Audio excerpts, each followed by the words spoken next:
আসসালামু আলাইকুম। এই পর্বে আমরা ইনডেক্স কন্ট্রোল নিয়ে আলোচনা করব। কন্ট্রোল প্যানেল, এখানে যাচ্ছি টুলস থেকে ইনডেক্স ম্যানেজার কোথায়? এই যে ইনডেক্সেস, এখানে যদি আসেন তাহলে আপনি ইনডেক্স ম্যানেজার পাবেন।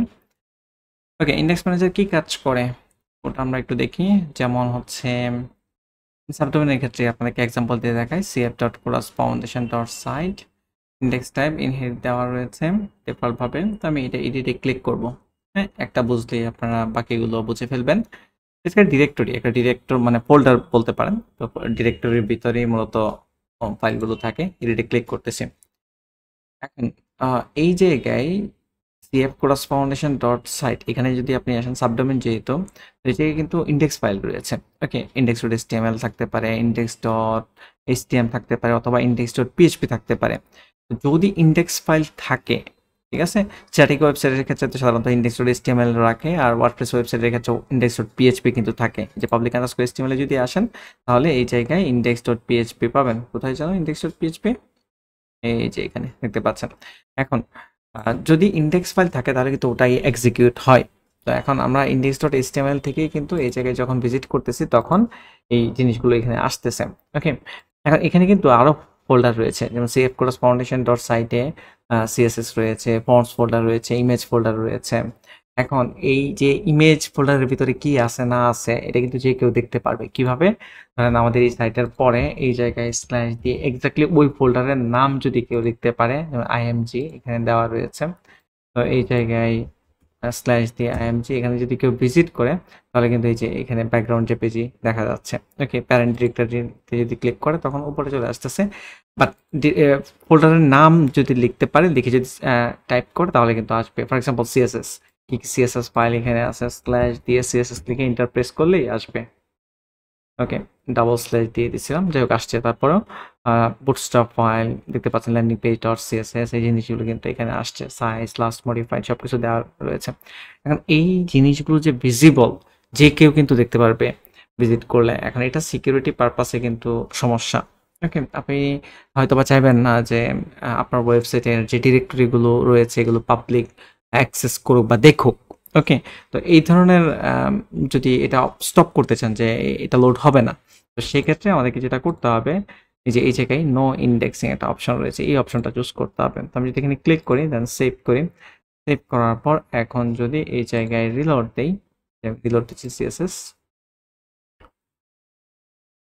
ওকে, দেখতেই পাচ্ছেন এখন আর অ্যাক্সেস করতে পারতেছে না, 403 ফরবিডেন দেখাচ্ছে।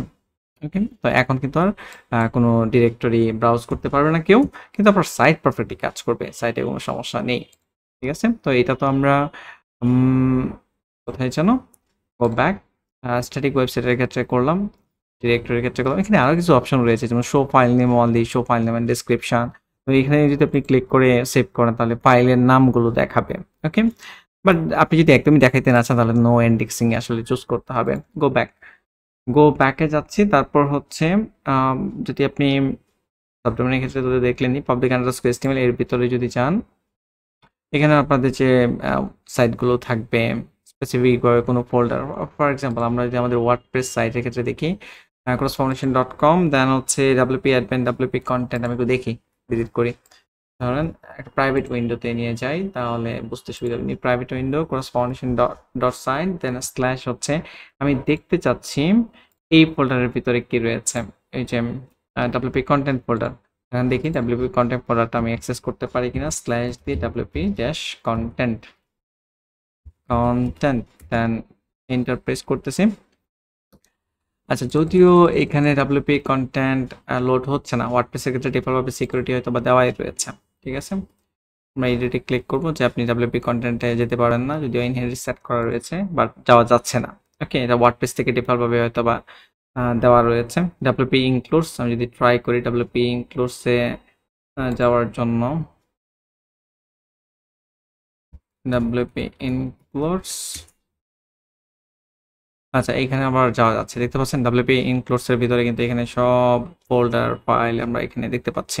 ওকে, ডাব্লিউপি কন্টেন্টে যাওয়া যাচ্ছে না, কিন্তু ইনক্লুডসে যাওয়া যাচ্ছে। কন্টেন্টে কেন যাওয়া যাচ্ছে না, এডিটে ক্লিক করবো একটু দেখি।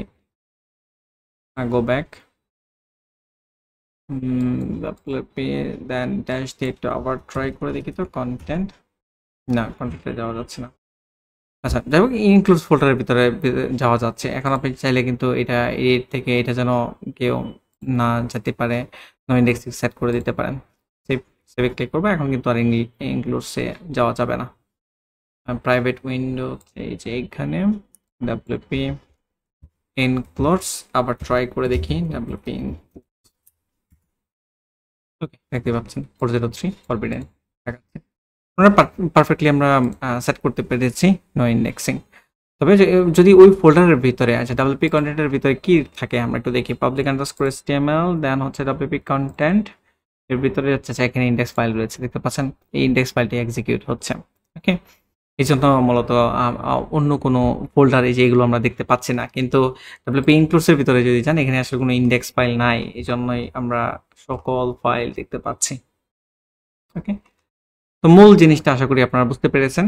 তো প্রয়োজনে আপনারা ইন্ডেক্সিং যদি কখনো সেট করার প্রয়োজন হয় সেট করে নেবেন। Thank you.